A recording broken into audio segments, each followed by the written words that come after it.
गुरुर्ब्रह्मा गुरुर्विष्णुः गुरुर्देवो महेश्वरः गुरुसाक्षात् परब्रह्म तस्मै श्री गुरवे नमः। ॐ आयातु वरदा देवी त्र्यक्षरे ब्रह्मवादिनी गायत्री छन्दसां मादा ब्रह्मयोने नमोऽस्तुते। ॐ भूर्भुवस्वः तत्सवितुर्वरेण्यं भर्गो देवस्य धीमहि धियो यो नः प्रचोदयात्। ॐ भूर्भुवस्वः तत्सवितुर्वरेण्यं भर्गो देवस्य धीमहि धियो यो नः प्रचोदयात्।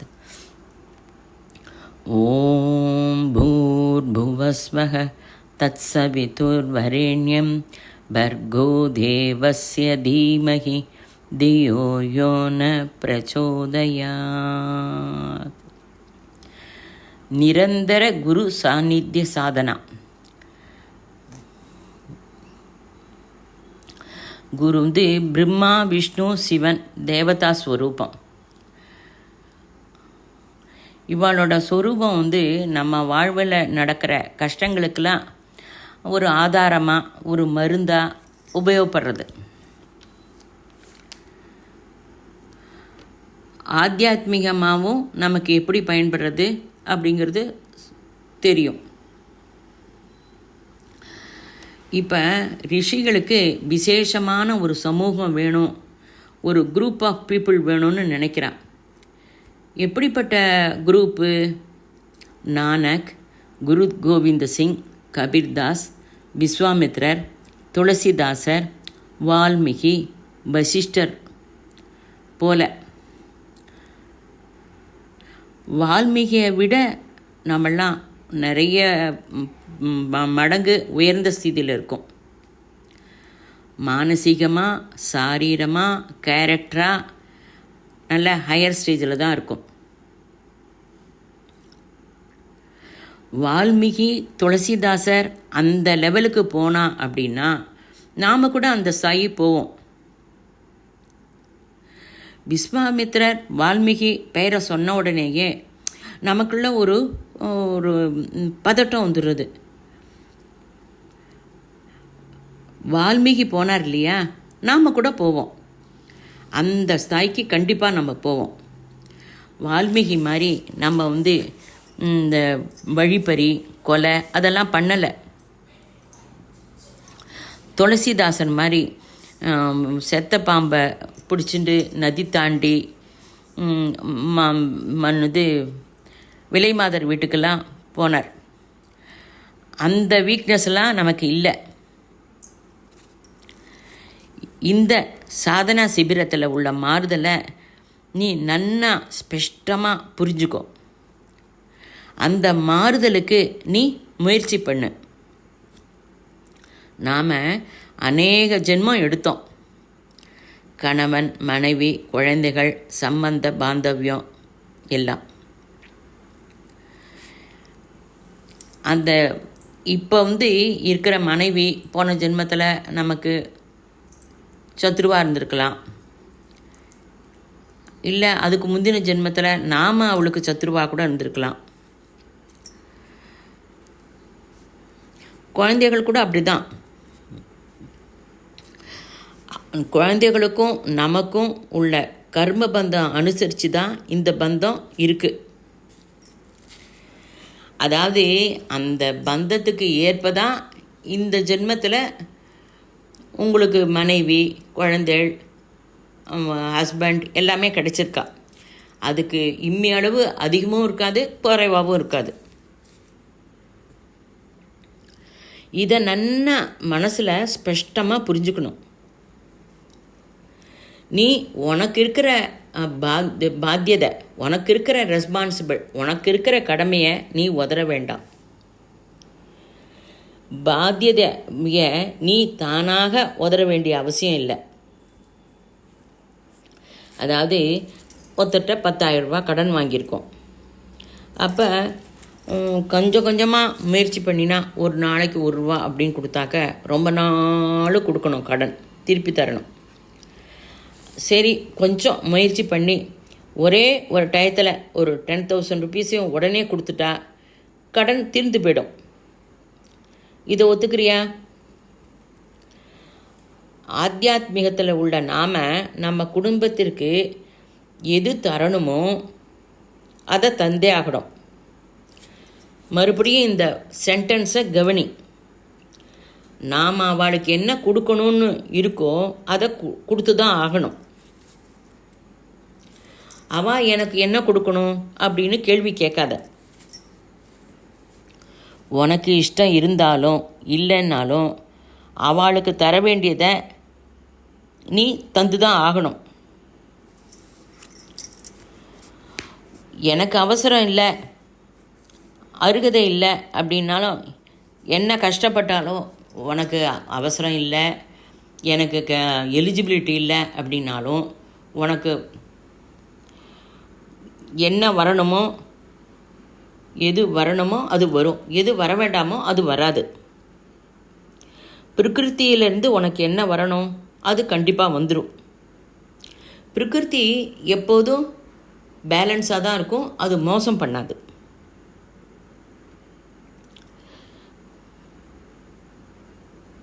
இந்த சம்பந்த பாந்தவியம் எல்லாமே பிரகிருதி தான்.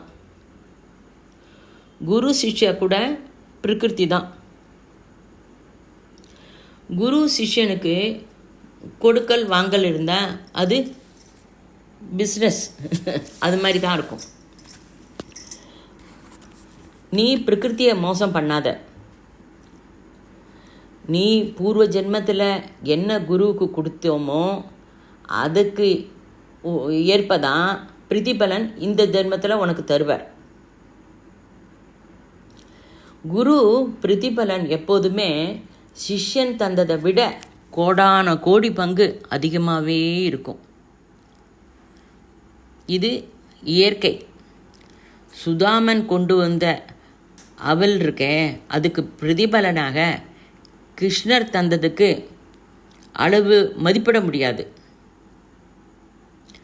இதுதான் குரு அனுகிரகம். நான் அதெல்லாம் பெறலை, எனக்கு கிடைக்கல அப்படின்னா குரு ஏன் என்னை பார்க்கல, என்ன தப்பு செஞ்சோம் அதை கவனி. நீ எப்போதும் என்ன சொல்வ, குரு என்ன பார்க்கல, எனக்கு ஒன்றும் தரலை அப்படிங்கிற. இது ராங் ஆட்டிடியூடு. நீ உன்னோட ஆட்டிடியூடை மாற்றிக்கோ. இப்போ எல்லாருமே இங்கே வந்திருக்கிற எல்லாரும், இதை கேட்குறவா எல்லாருமே சாதனை செஞ்சுட்டுருக்கள், பூஜை எல்லாம் செய்கிறள், லட்சிய சாதனைக்காக நீங்கள்லாம் கஷ்டப்படுறள். அதெல்லாம் இல்லைன்னே சொல்லலை. இப்போ இந்த ப்ரோக்ராம்லாம் நடக்கிறதுக்காக பந்தல் போட சொல்லியிருக்கு, பந்தல் போட்டிருக்கு. நன்னா பார்த்து தான் பந்தல் போட்டிருக்கள். மழை பெய்கிறது.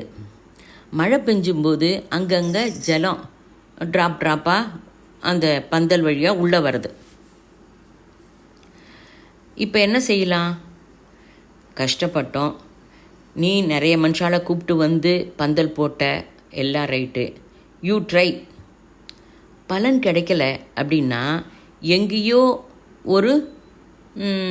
ஒரு லோபம் இருக்குது, எங்கேயோ கொஞ்சம் லீக் இருக்குது.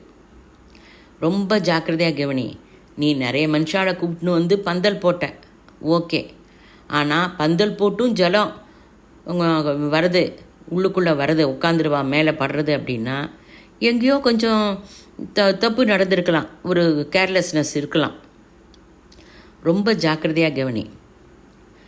இதை அண்டர்லைன் செஞ்சுக்கோ. நீ சொல்வ, நாள் முழுக்க கட்டினா எங்கு தப்பு நடந்தது அதை முதல்ல கவனி. நெக்ஸ்ட் டைம் இந்த தப்பு நடக்காமல் பாரு. நம்ம குரூப்பில் ரிஷி அவதரணம் நடக்கணும் அப்படின்னா நீ அந்த ஸ்தாய்க்கு போக முயற்சி பண்ணணும். அதாவது ரிஷி அவதரணம் பண்ணணுன்னா எவ்வளோ பெரிய கிரேட் ஒர்க்கு. அந்த அளவுக்கு நீ உன்னோட அருகதையை நீ அதிகப்படுத்திக்க வேண்டாமா? அந்த ஸ்தாய்க்கு நீ போகிறதுக்கு முயற்சி பண்ணு. இப்போ 10ஆம் கிளாஸ் ஸ்டூடெண்ட்ஸ் படிக்கிறா, அவளுக்கு ஒன்றும் ரெஸ்பான்ஸ் இல்லை, ஸ்கூலில் போய் படிச்சுட்டு எக்ஸாம் எழுதிடணும், அவ்வளோதான். அதே எம்எஸ்சி படிக்கிறவாளுக்கு பாடத்தில் பொறுப்பு ரொம்ப ஜாஸ்தி இருக்குது. இப்போ புரியுறதா? நாம் முன்னாடி வந்துட்டோம், நம்ம முன்னேறதுக்கு முயற்சி பண்ணுறோம். அதுக்கு ஏற்ற மாதிரி நம்ம மாறணும். எப்படி அப்படின்னா, என்னோட சரீரம், மனசு, புத்தி உனக்கு அர்ப்பணம் பண்ணுறேன் அப்படின்னு சொல்லணும். நிரந்தரம் குரு சாநித்தியம் அனுபூதி சிபிரம்னா அதுதான், அதுக்கு அர்த்தம் அதான். இது 3 டேஸ் நடக்கிறது. இப்போ இங்கே 3 நாளோ இல்லை 9 நாளோ இருக்கும். சரி, மறுபடியும் வீட்டுக்கு போவேன். வீட்டுக்கு போனால் குழந்தைகளோட விளையாடுவோம். அங்கே குழந்தைகளோட விளையாடினாலும் குரு சாநித்தியத்தில் இருப்பது போலவே நீ ஃபீல் பண்ணணும். சரி, நமக்கு பிடிக்காதவா யாரோ வர, அவளோட நமக்கு கோபம் வரலாம், கோபம் வரட்டும். அவள்கிட்ட ரொம்ப பிரேமையாக உன்னை பேச சொல்லலை. அவள்கிட்ட சொல்லு, இன்ன விஷயத்துக்காக உன்னை பிடிக்கலை அப்படிங்கிறத நீ ஸ்பஷ்டமாக தீர்மானமாக சொல்லு. அதுக்குண்டான காரணத்தையும் சொல்லு. ஒன்று ஞாபகம் வச்சுக்கோ, அவள் உன்னோட பாஸாக இருக்கக்கூடாது, மேலதிகாரியாக இருக்கக்கூடாது. காமன் சென்ஸ் இந்த இடத்துல அவசியம். அப்படி சொல்லும்போது கூட நீ குரு சாநித்தியத்தில் தான் இருக்க. குரு சாநித்தியம் அப்படின்னா என்ன? அவரோட ரூபத்தை மனசில் வச்சுக்கிறியா?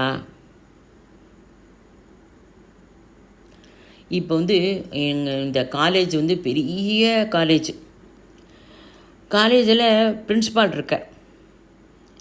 சாதாரணமாக காலேஜ் ரீஓப்பன் ஆன அன்னைக்கு பிரின்ஸிபால் இருக்கார் அப்படின்னா ஃபஸ்ட்டு டே கிளாஸ் எதுவும் இருக்காது. அப்போ பிரின்ஸிபால் வரல இன்னும் காலேஜுக்கு அப்படின்னு வச்சுக்கோங்களேன். ஃபஸ்ட்டு டே காலேஜுக்கு இன்னும் பிரின்ஸிபால் வரல, அந்த வேலை இருக்க. ஆனால் நீ என்ன பண்ணுவ? கையெழுத்தை போட்டுட்டு ஒரு கப்பு டீ சாப்பிட்டுட்டு வரலான்னு சொல்லிட்டு நீ கிளம்பி போவ. அந்த ஆட்டிடியூடு பாரு. அதே அந்த காம்பஸில் பிரின்ஸிபால் வந்துட்டார். அந்த பிரின்ஸிபால் அங்கே எங்கேயோ இருக்க, அவரோட ரூம்லேயோ எங்கேயோ இருக்க அப்படின்னா கூட நீ ஃபஸ்ட்டு டே கிளாஸுக்கு வந்துட்டு கையெழுத்து போட்டுட்டு நீ டீ சாப்பிட போவியா? பிரின்ஸிபால் காலேஜில் என்டர் ஆகிட்டார் அப்படின்னாலே உன்னோட ஆட்டிடியூட் எப்படி இருக்குது?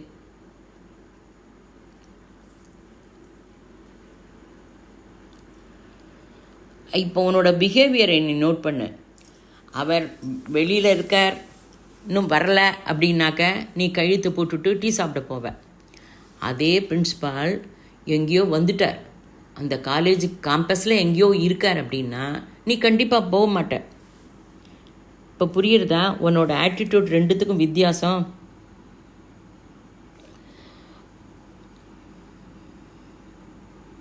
நீ பிரின்ஸிபாலை பார்க்கணுன்னு அவசியம் இல்லை, ஆனால் பிரின்ஸிபால் இருக்காங்கிறது ஒரு கான்ஷியஸ்னஸ் உள்ளே இருக்குது.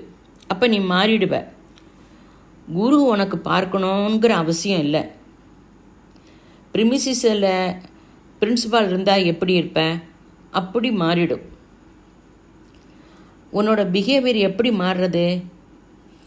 குரு பார்க்குறார் நிஜமாகவே பார்க்குறார், உன்னோட உள்ளே இருந்து குரு பார்க்குறார் அப்படிங்கிற ஒரு எண்ணம் இருந்ததுன்னா ரொம்ப நீ ஜாக்கிரதையாக தான் இருப்போம். குரு சர்வஜன், சர்வ அந்தர்யாமி, சர்வ வியாபகன். உன்னை குரு பார்க்காம இருக்கலாம், தெரியாமல் இருக்கலாம். ஆனால் குரு இருக்கார் அப்படின்னாக்கா நீ ஒன்று மாறிடுவல்ல. சில சமயம் நம்ம அட்டெண்டர்கிட்ட சொல்லுவோம், பிரின்ஸிபால் வரல இல்லை, சரி பிரின்ஸிபால் வந்தால் சொல்லு அப்படின்னு சொல்லுவோம். ஆனால் அந்த அட்டெண்டர் என்ன பண்ணுவான், பிரின்ஸிபால் வர டயத்தில் அவன் எங்கேயோ வேலையாக போயிடுவான். நீ என்ன நினச்சிட்ருக்க, பிரின்ஸிபால் வந்திருப்பார், ஆனால் பிரின்ஸிபால் இல்லைன்னு நீ பாட்டுக்கு ரொம்ப கேஷுவலாக இருப்ப. அதாவது குரு கோவிந்த சிங், முஸ்லீமுக்கு குரு முகமது, என்ன பேர் எல்லாமே ஓகே தான், எல்லாருக்கும் அந்தர்யாமி ஒருத்தர் தான். இப்போ சூரியன் இருக்க, அதாவது இந்தியாவில் சூரியன் தனி, இங்கிலாண்டில் சூரியன் தனி, ரஷ்யா அமெரிக்காவெல்லாம் தனி அப்படின்லாம் கிடையாது. எல்லா இடத்துக்குமே சூரியன் ஒன்று தான். அதாவது பார்க்குற டைம் வேணால் ஒவ்வொரு இடத்துலையும் டைம் மாறலாம். இப்போ அண்டார்டிகாவில் 6 மாதம் சூரியன் இருக்கும், 6 மாதம் பனி. அப்போ சூரியன் இல்லைன்னு அர்த்தமா? இல்லை. ஒரே ஒரு குரு தான் அகண்டத்துக்கும் இருக்கார். அகண்ட மண்டலாக்கியாரம் வியாப்தம் ஏன சராச்சரம் யத்பதம் தர்ஷிதம் ஏன தஸ்மை ஸ்ரீ குரவே நமக. உன்னோட இது பொறுப்பு, உனக்கு இருக்கிற வேலை பளு, உனக்கு இருக்கிற வியாதி எல்லாம் இருக்கட்டும், அதுக்கு உண்டான ரெமடிஸு பாரு, மருந்து சாப்பிடு.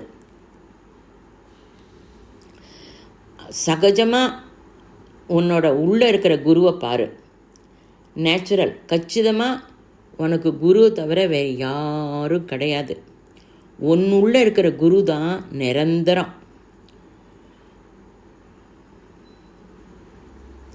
அதாவது இது புள்ள, மாட்டுப்பொண்ணு, மாப்பிள்ளை இவெல்லாம் யாருமே இல்லை.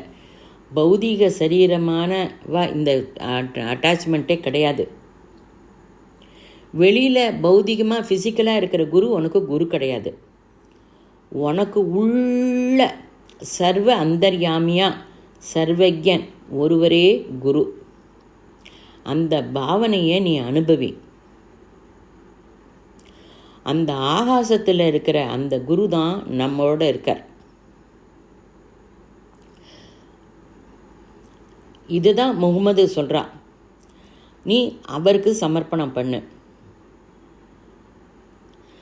தயவு பண்ணி மற்ற இந்த சம்பந்த பாந்தவியத்துக்கு முக்கியத்துவம் தராத. மறுபடி கவனி, உன்னோட பாத்தியதை, உனக்குன்னு கொடுத்துருக்கிற கடமையை ரொம்ப நன்னா பண்ணு.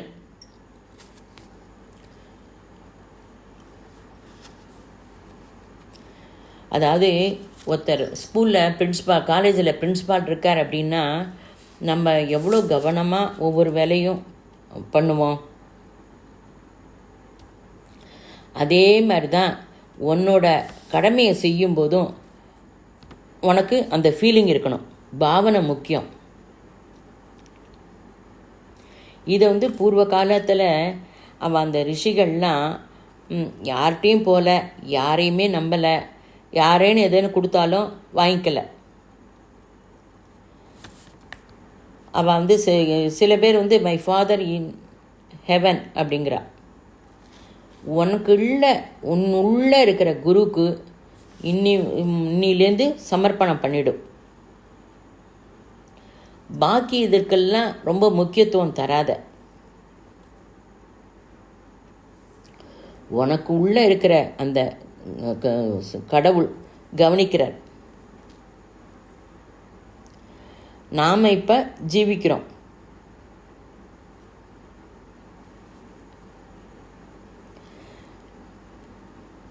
எப்படி மாஸ்டர், பாஸ் இருக்கிறவா உள்ளவா எதுன்னு சொன்னால் எப்படி செய்கிறது அப்படின்னு நீ கேட்குற. அதாவது உனக்கு எதிர்த்தாப்புல இருக்கிற பாஸ் குரு, அவர் என்ன சொன்னாலும் அவர் சொல்கிறபடி தான் நீ கேட்கணும். அந்த க்ஷணத்தில் அவர் என்ன சொல்கிறார் அதை ஃபாலோ செய். பாரத யுத்தத்தில் தேர் சக்கரம், கர்ணன் போன தேரோட சக்கரம் வந்து மண்ணில் புதஞ்சிடுத்து. அப்போ சல்லியன் என்ன பண்ணால், என்னால் முடியாது அப்படின்ட்டான். என்ன சக்கரம் வந்து தேரை தான் ஓட்டுவேன், இதெல்லாம் எடுக்க மாட்டேன் அப்படின்ட்டு.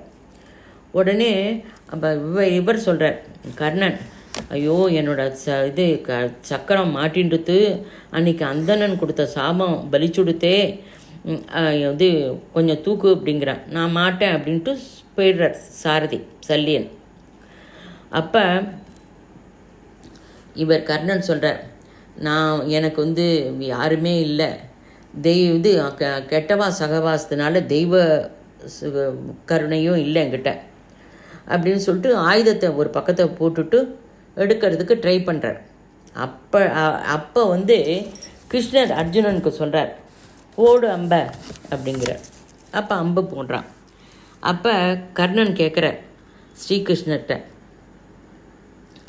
4 பேர்கிட்ட அம்பு போடக்கூடாதுன்னு தெரியும்ல, சரணடைஞ்சவா, யாச்சித்தவா, ஆயுதத்தை கீழே போட்டவா, புறமுதுகு காட்டி ஓடுறவா, அவள் மேலெல்லாம் அம்பு போடக்கூடாதுன்னு யுத்த தர்மம். நான் ஆயுதத்தை கீழே வச்சுட்டேன். அப்படி இருக்கும்போது நீ இந்த விதியை மாதிரி எனக்கு போடுறியே, அம்பு போடுறியே அப்படின்னு கேட்டார். ஆனால் அந்த டயத்தில் அர்ஜுனனை வந்து கண்ணன் என்ன சொல்கிறார், பானம் போடு அப்படிங்கிற, பானம் போட்டார். அதே மாதிரி ஆஃபீஸர் கிட்ட நீ வேலை பண்ணும்போது அவர் உனக்கு என்ன டியூட்டி சொல்கிறாரோ அதன்படி தான் நீ பண்ணணும். அங்கே வந்து விமர்சனம்லாம் வேண்டாம். தர்மம் சூஷ்மப்படி அதெல்லாம் நமக்கு வேண்டவே வேண்டாம். கால தர்மம் தப்பு அப்படின்னாலும் அதை அப்படியே பண்ணணும்.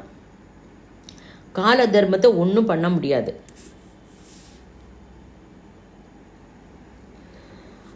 ஆஃபீஸர்கிட்ட போய் இது வேறு எந்த சித்தாந்தமும் நம்ம ஃபாலோ செய்ய முடியாது. பாஸ் சொல்கிற, நீ செய்கிற, no second thought, use your common sense. சரி, வீட்டுக்கு வரோம், இந்த சாதனையெல்லாம் பண்ணிவிட்டு வீட்டுக்கு வரோம். மனைவிக்கிட்ட குருவை பார்க்கணும், குழந்தைகள்கிட்டையும் குருவை பார்க்கணும்.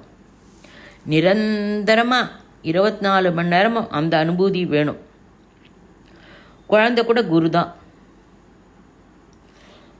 நிரந்தர குரு சாநித்தியம்னா அதுதான்.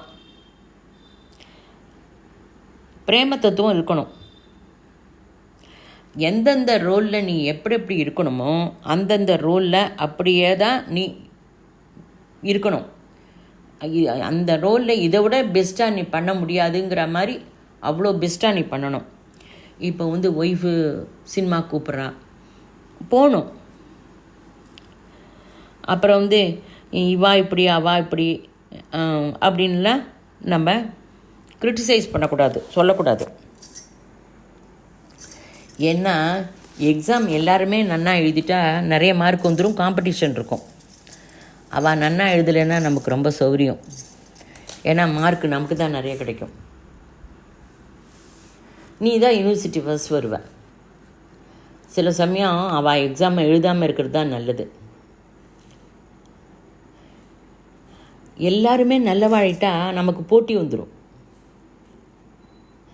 அவா பிரச்சனையில் இருக்கட்டும், அப்போ நமக்கு போட்டி இல்லைல்ல.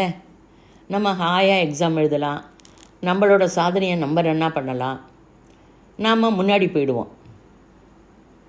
நிரந்தரமாக குரு சந்நிதியில் இருப்போம். நீ கூட ரிஷி தான். இந்த ஸ்திதியில் இப்போ நீ ரிஷி. அந்த பாவனை ரொம்ப முக்கியம். எம்பிபிஎஸ் காலேஜில் ஃபஸ்ட்டு டே அன்றைக்கி அந்த பையன் பணத்தை கட்டி சேர்ந்துட்டான். காலேஜில் போயிட்டான், உட்காந்துட்டான், கிளாஸ்லேயும் உட்காந்துட்டான். அப்போவே அவன் டாக்டர் தான். ஆனால் அப்போ அவனுக்கு ஏபிசிடி கூட தெரியாது. ஆனால் 5 இயர்ஸ் ஆனப்புறம் அவன் டாக்டர். அதே மாதிரி நீ இப்போ ரிஷி. நீ எவ்வளோ நன்னா டீப்பாக அந்த குரு சந்நிதிக்கு சாநியத்திற்கு போறியோ அப்போ நீ ரிஷி.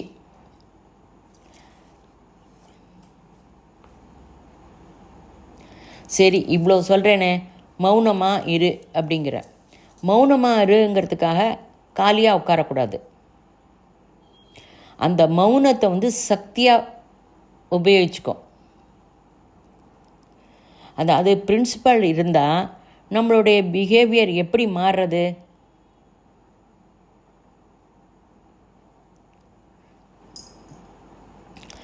நம்ம எதானு தப்பு பண்ணினா கண்டிப்பாக திட்டுவா.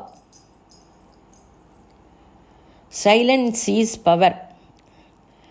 அதை வெளியே கொண்டு வா. அதுக்காக தான் நம்ம முயற்சி பண்ணுறோம்.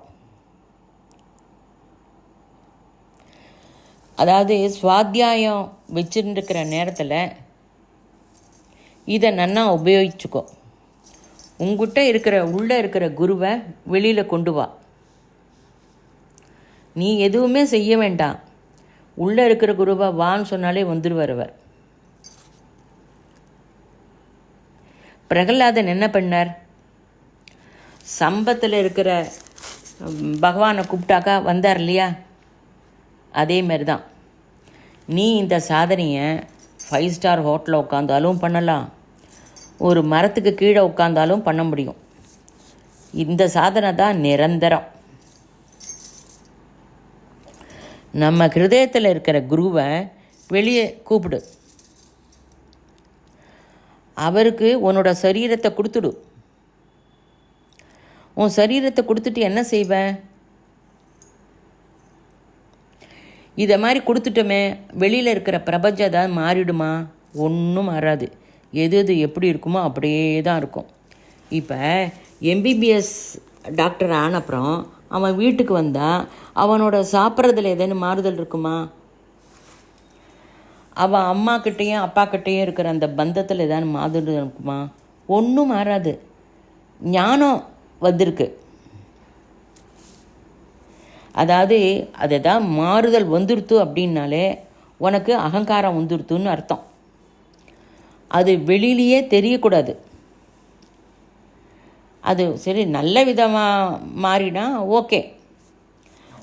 சில சமயம் இங்கே சிபிரம் போன உடனே வீட்டில் இருக்கிறவா, நீ அங்கே போயிட்டு வந்துட்டியா, அதுலேருந்து நீ சரியாகவே இல்லை, சரியாகவே பேசலை, சரியாக சாப்பிடல, விட்டேத்தியாக இருக்கே அப்படிங்கிற அந்த பேச்சு வரக்கூடாது. அந்த மாதிரி ஃபேமிலியில் சந்தேகம் வந்துடுத்துன்னா உனக்குள்ளே இருக்கிற குருவை கேளு. இப்போ உனக்கு இந்த பாத்தியதை கொடுத்தவரும் அந்த குரு தான். இப்போ நீ சொன்ன பேச்சை கேட்காத பிள்ளைகளை ஏன் தந்திருக்கள் அப்படின்னு கேட்காத. Don't question him. நீ உனக்கு அருகதை இருந்தால் இதை விட பெஸ்ட்டாக கொடுக்க முடிஞ்சிருந்தா கண்டிப்பாக கொடுத்துருப்பார், கேரண்டியாக கொடுத்துருப்பார். அது தெரியாதா குருவுக்கு? இந்த திருஷ்டிகோணம் முக்கியம். இந்த க்ஷணம் முதல் நீ ரிஷி தான். ரிஷிமய ஜீவிதம் போல ஜீவி. பாத்தியதை உன்னோட கடமையை ஒதுக்க நினச்சிட்டா உடனே பாத்தியதையை அதிகப்படுத்தி விடுவார் குரு. அதாவது நீ கொஞ்சம் பாத்தியதையிலேருந்து விலகணும்னு நீ நினைக்காத. நீ எவ்வளோக்கு எவ்வளோ பாத்தியதையை விலகணும்னு நினைக்கிறியோ அவ்வளோக்கு எவ்வளோ பாத்தியதையை நீ அதிகப்படுத்திக்கும், ஜாஸ்தி பண்ணணும்.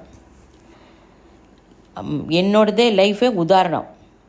வீட்டில் காலேஜில் பாத்தியதை நிறைய அதிகமாகிடுது.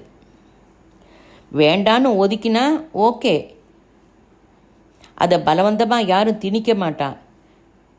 ஏன் வேண்டான்னு சொல்லணும்? அந்த பாத்தியதெல்லாம் எதுக்கு குரு தரார்? அந்த ரீசன் நமக்கு தெரியாது. சரி, உடம்பு ஆஸ்பெக்டில் பிரச்சனை, ஓகே. காலேஜில் லெக்சரரை விட போஸ்ட் கிராஜுவேட்டில் ஹெட் ஆஃப் த டிபார்ட்மெண்ட்டில் இப்போ வேலை நிறைய ஜாஸ்தி தானே, பொறுப்பும் ஜாஸ்தி தானே. அதை சந்தோஷத்தோடு அக்செப்ட் பண்ணிக்கணும். அதுலேயும் ப்ரைவேட் காலேஜில் கொஞ்சம் பொறுப்புகள்னால் நிறைய தான் இருக்கும். டைமே இருக்காது. இருந்தால் என்ன, குரு நம்மளை எங்கே வச்சாலும் அது ரொம்ப ஓகே. அதை மனசில் வச்சுட்டு அதை அக்செப்ட் பண்ணிக்கணும். ஐயோ குரு என்னை இங்கே வச்சுட்டார் அப்படின்ட்டு ஓடி போக முயற்சி பண்ணாத. மௌனமாக இருந்தால் தான் குரு கிட்ட வருவர். நீ மௌனமாக இருந்தால் குருவோட தரங்கால் உன்கிட்ட வரும். இப்போ குருவுக்கு நீ ஒத்தம் மட்டும் கிடையாது, சாதனை பண்ணுற எல்லாருக்கும் அவரோட தரங்கால் அனுப்பணுமா இல்லையா?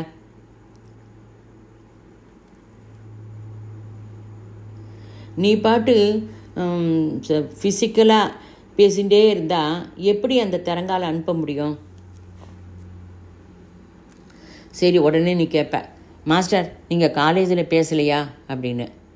மௌனத்திலேருந்து காலேஜில் பேசினுக்க.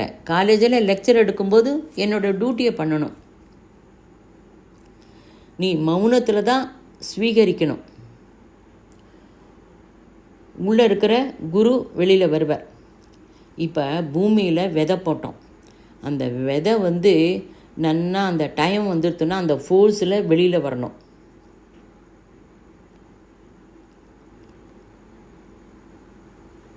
புரியுறதா? ரூல்ஸு போடுறதில் நான் சுவார்த்தம் எனக்கு. உங்கள் எல்லாருக்கும் ரூல்ஸு போடுறதில் எனக்கு ஒரு செல்ஃபிஷ்னஸ் என்ன அப்படின்னா, என்னோடய மனுஷா ரிஷி ஆனால் எனக்கு ரொம்ப சந்தோஷம் தானே.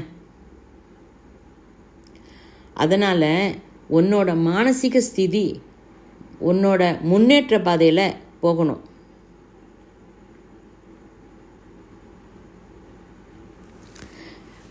பிரின்சிபால் சொல்கிறார் வா அப்படின்னு. அப்போ நீ அட்டெண்டர்கிட்ட சல்யூட் போட வேண்டிய அவசியமே இல்லை.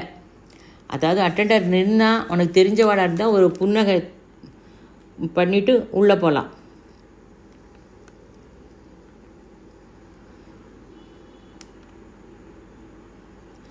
எல்லோரும் அவாவா பிரச்சனையை மாஸ்டர்கிட்ட சொன்னால் அது சால்வ் ஆகிடுறது அப்படின்னு சொல்கிறேன். மாஸ்டர்கிட்ட சொன்னால் ஆறுது அப்படிங்கிறது இல்லை. மாஸ்டர் உள்ளே இருக்கிற குரு கிரேட்னஸ் அதை புரிஞ்சுக்கோ. அந்த குரு உங்ககிட்டையும் இருக்கார். நீ அந்த குருட்ட கேளு. புரியலையா? மறுபடியும் மறுபடியும் கேளு அந்த குருக்கிட்ட. இந்த கேம்ப் இது நின்று போகக்கூடாது. கண்டினியூஸாக அப்பப்போ நடந்துகிட்டே இருக்கணும். நீ எதுவுமே செய்ய வேண்டாம். உள்ளே இருக்கிற குருவை வெளியில் கூப்பிடு. எப்போ வருவார்? நீ எதுவும் செய்யாமல் இருக்கும்போது அவர் வருவார். நீ எதுவுமே செய்யாமல் தூங்கினா வரமாட்டார். அவேர்னஸோடு இருக்கணும். அப்போ உனக்கு இருக்கிறதெல்லாம் சொல்லு. அர்ஜுனன் நிரந்தரம் ஸ்ரீகிருஷ்ணர்கிட்ட சொல்லிகிட்டே இருக்கார். அதாவது அர்ஜுனன் அவரோட கஷ்டங்களை அவரோட பாதைகளை ஸ்ரீகிருஷ்ணர்கிட்ட எப்போதும் சொல்லிகிட்டே இருப்பார். அதாவது அப்போ ஸ்ரீகிருஷ்ணர்கிட்ட சொல்லும்போது அசம்பாவிதமாக இருக்கிறது கூட சம்பவமாக ஆயிடுறது. நடக்காதுங்கிறது நடந்துவிடும். அந்த அளவுக்கு குருவுக்கு சக்தி இருக்குது. அப்போ ஜெயத்ரதனை கொன்னுடுறேன் நீ போ அப்படின்னு சொல்லிடுறேன். அப்போ சூரியன்கிட்ட போய் மாயை செய்யும்படி ஆச்சு. அப்படி செய்யும்போது உனக்கும் அவர் கண்டிப்பாக செய்வார். நீ செய்ய விடணும். அசம்பவம்லாம் சம்பவமாக ஆகும். நாம் எங்கே தப்பு பண்ணுறோம்? உங்ககிட்ட இருக்கிற குருவை செய்ய விடலை நம்ம. அர்ஜுனன் செஞ்ச உன்கிட்ட உள்ள சக்தியை நன்னா பிடிச்சுக்கோ. ஸ்ரீகிருஷ்ணன் அர்ஜுனனுக்கு செய்ததை உனக்கும் கண்டிப்பாக செய்வார். No difference. காலேஜில் 20 ஸ்டூடெண்ட்ஸுக்கு பாடம் சொல்லித்தரோம். ஒவ்வொருத்தருக்கும் தனியாக கூப்பிட்டு பாடம்னா சொல்லித்தரதில்ல, எல்லாருக்கும் ஒரே மாதிரி தான் சொல்லித்தருவோம். ஆனால் எத்தனை தடவை ஸ்டூடெண்ட்ஸு சந்தேகம் கேட்டாலும் மறுபடியும் சொல்லித்தருவோம். சிம்பிளாக லெக்சரர் இவ்வளோ தடவை சொல்லித்தரும்போது உனக்கு உள்ளே இருக்கிற குரு ஏன் சொல்ல மாட்டார்? நீ ஏன் புரிஞ்சிக்க மாட்டேங்கிற? மறுபடியும் கேளு, கொஞ்சம் பொறுமையாக கேளு. கொஞ்சம் பொறுமையாக கேட்டுட்டு கொஞ்சம் அவகாசம் கொடு. இப்போ என்ன நடக்கிறதுன்னு கவனி. பேலன்ஸ், சமத்துவம் யோக உச்சதே. நீ எதுவரை செய்யணும்? எப்போ குருவை கேட்கணும்? எத்தனை முறை சொன்னாலும் கேட்பதற்கு நன்றாக இருக்குமே தவிர ப்ராக்டிக்கலாக வர டைம் ஆகும். அதாவது இதை நீ உன்னோட முயற்சியை நன்னா பண்ணணும். நீ ஒன்றுமே பண்ணாமல் குருக்கிட்ட போய் கேட்கக்கூடாது. உன்னோட எத்தனை எல்லாம் பண்ணணும். இதை இங்கே நீ இந்த சிபிரில் ப்ராக்டிஸ் பண்ணு. 5 to 6 ஹவர்ஸ்னு சொல்லியிருக்கேன். அண்டர்ஸ்டாண்டு வர டைம் ஆகும். டைம் டேபிள் கொடுத்துருக்கேன். நீ இருக்கக்கூடாது. உனக்கு உள்ளே இருக்கிற ஜெகத்குரு வரட்டும், அவர் வெளியில் வரட்டும், உன் மூலமாக வருவார். இப்போ வெயிட் லிஃப்ட் பண்ணுறவா நாளே அவ்வளோ வெயிட்டு தூக்க மாட்டாள். முதல்ல கொஞ்சம் தூக்குவா, அப்புறம் கொஞ்சம் இன்க்ரீஸ் பண்ணுவா, அப்புறம் இன்க்ரீஸ் பண்ணுவா. அதை மாதிரி தான் மெதுவாக தான் செய்வாள். நீ அவசரப்படாத. இந்த பேச்சை கேட்கும்போது ரொம்ப நன்னா இருக்குது அப்படின்னு தோணும், ஆனால் மறந்து போயிடும். தினம் இந்த ஸ்பீச்சை கேட்கணும். இப்படி இந்த சிபிர் மாதிரி நீ உன் வீட்டில் கூட ஏற்பாடு பண்ணலாம். இதை இங்கே எப்படி பண்ணுறோம்? அதே மாதிரி தான். சரி, ஆஃபீஸ் போகிறவா போட்டோம் 10 to 5, அவள் வெளியே போட்டோம். வீட்டில் இருக்கிறவா செய்யலாம். வீட்டில் இருக்கிறவாளுக்கு இஷ்டம் இல்லை மாஸ்டர், ஓகே. பிரகலாதன் என்ன பண்ணார்? அதுபோல் பண்ணு.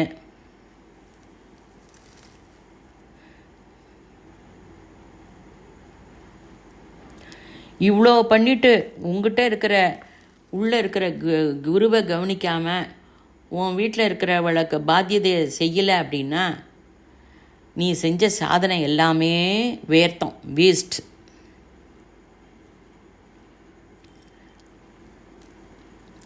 நீ மனைவி எங்கேயாவது கூப்பிட்றா, அழிச்சுட்டு போகணும், கண்டிப்பாக அழிச்சுட்டு போ. அதாவது அதை ஒரு மெக்கானிக்கலாக நீ அழிச்சுட்டு போகக்கூடாது. நீ நார்மலாக எப்படி அழிச்சுட்டு போவியோ அந்த மாதிரி ஒரு பாவத்தோடு அழிச்சுட்டு போகணும். இந்த சாதனை இருக்கே, அது தனிப்பட்ட சாதனை, உள்ள நடக்க வேண்டிய சாதனை. அது பகிரங்கமாக வெளியில் வரக்கூடாது.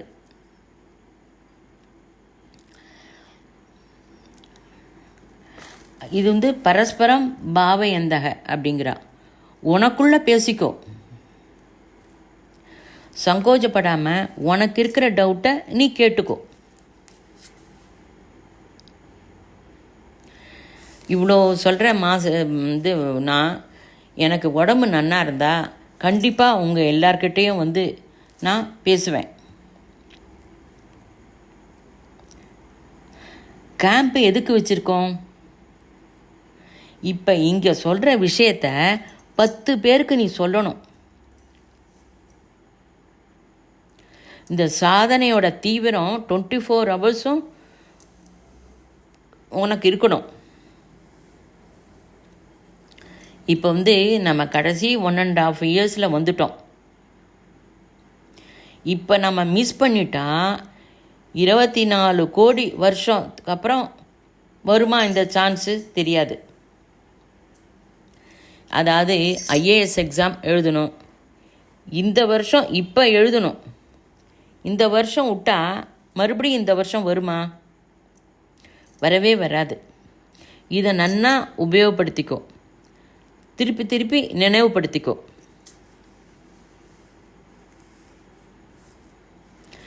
நீ இந்த சாதனை பண்ணுறதுக்கு எந்த வித கடமையும் நீ ஒதுக்க வேண்டாம். குழந்தை எப்படி இருக்கணும் அப்படியே இரு, வீட்டில் எப்படி இருக்கணும் அப்படியே இருக்கு, ஃப்ரெண்ட்ஸ்கிட்ட எப்படி இருக்கணும் அப்படியே இரு. இதில் எந்த மாறுதலும் இல்லை. உன்னோட கடமையெல்லாம் முன்னாடி செஞ்சதை விட இன்னும் பர்ஃபெக்டாக செய்யணும். இதுக்கு மேலே பெஸ்ட்டாக செய்ய முடியாதுன்னு செய்யணும். நான் என் ஃப்ரெண்ட்ஸ்கிட்ட சொன்னேன், அவள் செய்யலை அப்படின்னு அவளை சுட்டி காட்டி பேசாத. அப்படி பேசினா உன்னோட சாதனை எல்லாம் போயிடுத்து, 0. நீ உன்னை சுட்டி காட்டுறதுக்கு ஒன்றும் கிடையாது. அந்த அகம்பாவமே வரக்கூடாது. தியான முத்ரை, சிவன் பாதி கண்ணை திறந்து இருக்கும்போது உள்ளே பார்ப்பார்ல, அந்த மாதிரி போலோ சங்கர் கண்டிப்பாக எல்லாம் செய்வார். உன்னோட கடமை, உன்னோட பாத்தியதையை நன்னா செய்.